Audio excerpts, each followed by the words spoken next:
As per usual, I know I'm really late. There are plenty, and I mean plenty, of creators that have already made great videos critiquing and reviewing the game, which I do recommend watching. But I looked at the date of my last upload and bite the bullet. So, if you will, allow me to be real for a minute.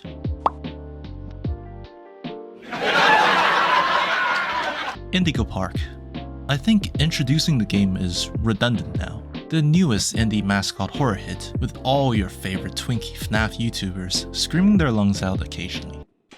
Oh, hello, Molly! Oh, you're not friendly! You're not friendly! Oh my god! Ah! Oh god! Created by YouTuber UniqueGeese, who you might know him for the infamous Garten Banban remake and his video on the process. Highly recommended, by the way. Go check it out if you're interested. I'm fully aware of my brain rot interest in anything that involves a cute mascot. And in Indigo Park, you get to actually interact with the quirky mascot through a television screen. Hi there, and welcome to Indigo Park! The world's most innovative and engaging family fun experience! Jump into the world of your favorite character.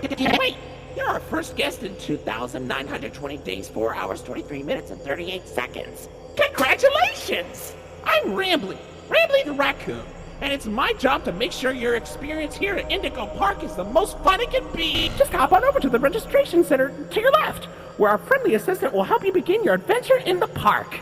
You've probably seen this clip about 1,000 times. This is Rambley, the AI mascot that guides the player through Chapter 1. For me, no matter how many times I see this clip, I can't help but to chuckle and smile at the charming voice lines and the awesome animation. I never felt more motivated to push through a game just to see a chubby little pixel raccoon talking corporate jargons to me. Being a big animation nerd, it was super entertaining to look at all the cute expressions, movements, and just everything. Rambley was animated by Jake Neutron and their team, voiced by Otterboy VA, and without a doubt, a fantastic spin on the ever so stagnant mascot horror genre. So I think they deserve a big round of applause. Just by taking a scroll through your social media of choice would show you how much people love this little fella. Rambley is well written, very fleshed out, and overall, a silly little goober that made this game pop. Besides Rambley, I think UniqueGeese has definitely continued his strong sense of atmosphere building from his experience working with Reincarnated. There are lots of charming details, like the posters and the character cutouts that just make me feel so happy. Gosh, love these designs. The Easter eggs is also fun to listen to. I mean, I would eat up anything that makes Rambley open his adorable little mouth. The score for this game is also super awesome. The theme song was a genuine brainworm that was stuck between my friends and I for several days. The outro was unexpected, but very welcome. There is a sense of self-awareness hidden in the lyrics, expressing the desire to make the games better and asking player for feedback. Super awesome. With that being said, Indigo Park is far from perfect, and that's okay. It's impossible to make a perfect product, and I stand by that. I do want to get into what I think Indigo Park can improve on, but quickly, I just want to discuss existing critiques on the game. One good thing about being late to trends is that I can sit back and gather different perspectives on how people perceive a trend. I like this video made by Miles Lee, a superb retrospective view on the critiques made to this game, and I highly recommend giving it a watch. I'm no perfect critic, but there are a few common feedbacks I saw from different creators that I wish to challenge a bit. I will leave out Theftking as it's a mess on its own, and I would just advise people giving less attention to content intended to rage bait, and focus on helping the developers in ways that would help the game improve.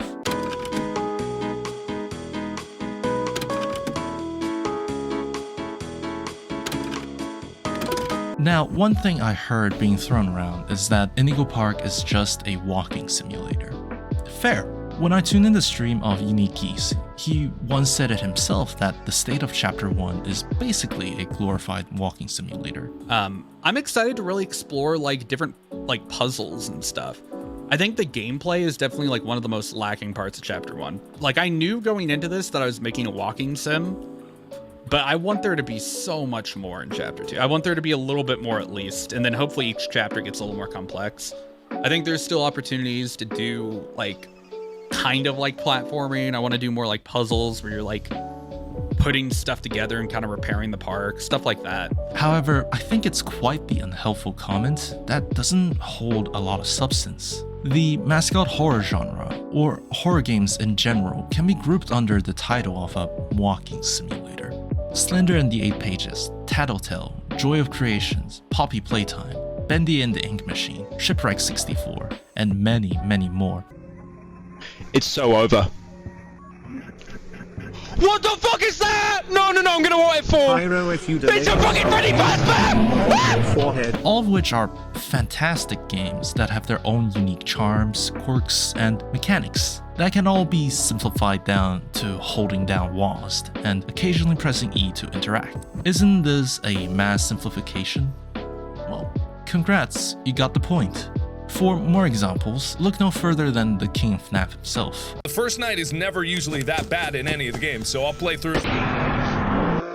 Markiplier's 3 horror game series basically consist of a bunch of walking simulators with occasional jump scares. All of the hundreds of indie games he played each have something that makes those games special, albeit in different quality. Point is, in a genre that focuses on storytelling and immersion, why do people have an expectations for story games to have riveting gameplay and mechanics? It's an unfair expectation to uphold. The walking simulator comment is used usually as a spiteful but sanitized way to say this game is not interesting. I'd argue that too much gameplay mechanics, or focusing too much on gameplay, would detract the horror element, because player will shift their focus on the gameplay itself, rather than soaking in the environment and atmosphere. Trust me, I have 1,000 hours on Dead by Daylight. I know horror games are still games, but at this point, horror games, especially indie horror games, are just using the medium of video games to tell a story. That's not to say that you can't balance gameplay and horror elements. More power to you as a game dev if you can do so. But if you're looking for an action-packed, gameplay-dense, deep, mechanical game, odds are the story-focused horror game might not be for you, which is fine. But don't guise the walking simulator comment in a righteous, helpful manner, claiming it to be constructive. It's kind of nasty. Another thing I saw was that many creators have problem with the puzzle segment of the game, mainly in regards of the 2 collect the cog puzzles being too simple. Again, fair on its own right. But I think this is a misery on the purpose served for both events. The first collect the cog is to introduce the player to the gameplay control, so rather than a puzzle, it's more like a build-in tutorial. The second cog collection is to build suspense. This is to build up the long train ride section into segments, and give reason for the player to explore around and doubt their safety, as well as being a lore-friendly way to build mystery on the suspected antagonist of the story. Neither of those events were ever intended to be puzzles. When listening to UniqueGeese talk about the ball pit area, he said, "the only puzzle in the game," referring to the ball pit area being the only intended puzzle, which makes me think that the cog sections were not meant to be treated as puzzles.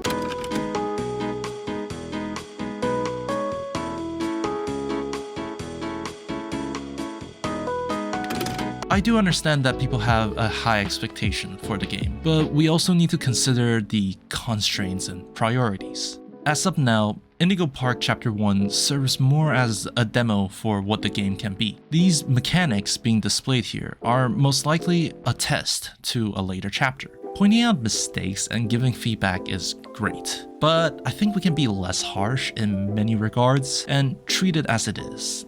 An indie game. I wouldn't critique Indigo Park under the basis of a AAA game made by big corporations. To me, that seems rather unfair. Lastly, I saw a few people commenting on how characters do not look like how they're depicted in the cartoon. Personally, I agree. It's a bummer. I would have loved seeing Lloyd as a 10-foot giant with huge man boobs. But at the same time, I think the choice was deliberate. Again, tuning into his streams and content, the way UniqueGeese talk about the mascot infers that this is not just a lazy render job, but rather purposeful for why they look more animalistic. Shut it, yeah. Oh, that's a very juicy robot. I love that people still say robot. After seeing like this. a gusher. For an indie horror game, but put it side by side with her cartoon design and you'll notice it doesn't match. She's missing clothing elements like her waistcoat and shorts, and her wings are more yellow than they are blue. This might not seem like a big deal, but in places like Disneyland, character designs are super important. All mascots that walk around the park have to be exactly as they're depicted on screen, even to the point where the actors playing them have to be the correct height. So for characters like Molly and Lloyd to not look like their cartoon counterparts, it stands out as odd. It tells us that these mascots aren't. And that's my whole spiel on the existing critiques I contest on. There are more, but those are even more subjective, and I would like to just move on to what I think can be improved. Side note, I played this game way before the newer patches, so some of the things I said might have already been changed. Okay, ripping off the band-aid first. Since Indigo Park is a horror game focused on environment and atmosphere, I think we can do better with the prop diversity, layouts, and composition. Don't get me wrong, I think there are areas that are well decorated, such as the merch shop, the tunnel before Rambley's ride, and the train ride itself. However, it's because of these areas, we have a contrast in areas that are less decorated and more awkwardly composed. I do think the main hub needs a bit of a revamp. It feels quite empty, and the buildings would benefit from having more variety. The building texture also feels a bit plain and monotone for what a colorful theme park would be. Even if the theme park is left abandoned for 8 years, we would still have plenty of colors on the wall, potentially faded and desaturated over time. In the long run, I think it helps adding more variety and distinguished shapes to the buildings. If we take a look at other theme parks, we can see logos, signs, glass window displays, weird building shapes, and more. These are things that we can basically take from and take inspiration to. Borrowing points from Daggz, Molly's area is quite enormous but empty. They already pointed out a good solution to this area, and a solution I highly recommend as well, which is to look at references. I believe reference is the essence to every good artwork. That includes game design. Look at how some games decorate large areas, like Poppy Playtime, and look at airplane-themed restaurants and cafes, and how they decorate their shops. Like old picture frames with people standing next to planes, plane-like seats, fairy lights, checker flags, model planes, plane-themed utensils, and more. All of the decoration aspect comes down to how much budget and time you have. I think for Indigo Park, where the concept is solid and the atmosphere is already fantastic, having good props and composition will definitely help a lot in making the game excel even more. I can tell you guys have the ability to make some awesome self-made assets already, so go make more. Speaking of looking better, I think we can do better with the way Molly chases at you. I do love the Molly chase, the death animation is great, same with the splash arts of the death screen. But as of now, the way Molly runs behind you is a bit stiff. I know it has to do with time constraint and budgeting, and in terms of economy of effort, not all players will look back during the chase. But I think this is a worthy area to prioritize, as Molly is a big part of Chapter 1, and you want this to be good. Here are some ideas I have. Since Molly is a bird, or a macaw, running on 2 legs might be quite difficult for them. You could make her run in the same manner as the way she crawls from the tunnel, her hands grabbed on the side of the netting, launching herself forward, occasionally stumbling and limping, saliva and blood dripping from her mouth. There are also moments where her entrance can be a little bit more dramatic than just appearing behind us. Like here in the chase, she could appear from the tunnel and do a lunge with her beak, missing and falling down, making a thud. Same thing here with her chasing us down the hallway. You could have her jump out of the vent, bump her shoulders onto the wall, stagger a little, and then crawl on all 4, charging forward for a final lunge, and then get her head chopped off. These are just suggestions, which might not match the visions intended by UniqueGeese. I think Molly should be a big priority for this chapter, and deserves a bit more care. The rest are some nitpicky stuff, which I personally don't think need fixing, but would be nice to have a look at and increase the quality of life. There are some small redundancies, like this ramp to open the door before Molly's chase, I think you can do without. better in my opinion. I also reworked this area a bit. Originally, this was just like a straight shot where you had to like walk up this and go hit a button. Now it's just this, and then the button's here. So we'll have to add the sound effect because we didn't really need it from before, but it's there now. I also got stuck on the small ledges during the chase, which would benefit from an invisible wall or two. The rocks falling behind the players is a bit cliche. It's fine as it is, but I think either having an animation would increase the impact of this, or just leave it be. I think the character have enough motivation to go forward without being told that they're stuck here. I don't know for anyone else, but I was visited by the weekend when I picked up the critter cuff and tried opening the door at the souvenir shop.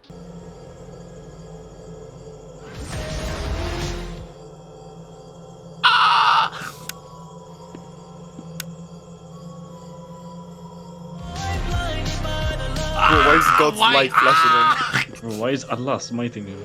I would also encourage implementing phone to this game. UniqueGeese did state that the setting is around our time, and I think it would make a lot of sense for the player to have a phone on them, especially with this gamer setup. It also wouldn't make sense for Urban Explorer to have no method of emergency contact when going to explore to any abandoned area. Who knows, in later areas, you could have Rambley potentially on your phone and guide you around the map, or it could be a good organic way of pausing your game, or showing objective, and more. That's all I have to say. Again, take what I say with a grain of salt. Before the end, I just want to quickly highlight UniqueGeese both as a content creator and a game dev. As mentioned before, while writing this video, I watched some of UniqueGeese's content. From what I can observe, this is a humble person who didn't let his success get to him, and remained respectful of other games and game devs. UniqueGeese has already worked on patches that fixed problems the community pointed out, including motion blur settings, texture revamps, and even the hand animation for the flashlight, which I thought was a minor problem, if a problem in the first place. One, I'm sure you guys can tell, motion blurs back in the game. I had it out because I'm not a huge fan of motion blur, and I thought it'd cause more issues for people, but it's an option. So you can toggle motion blur now. There's two new features. So defaultly, and how chapter 1 has always been, there's been a like a camera delay. So whenever you look around, you're actually controlling the arm and the light, and then the camera kind of follows, which is cool. And then there's also view bobbing. So right now you can kind of see as my hand is off, it's kind of moving around. It intensifies a bit and it gets even more dramatic when I'm running.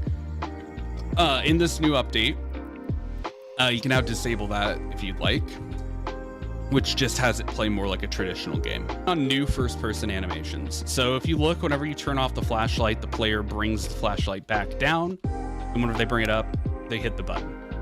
People complained a lot about how the player held the flashlight like this. This is a little bit more in tune with how normally stuff would be held. We don't have the walk animations, the jump. There's a ton of animations missing.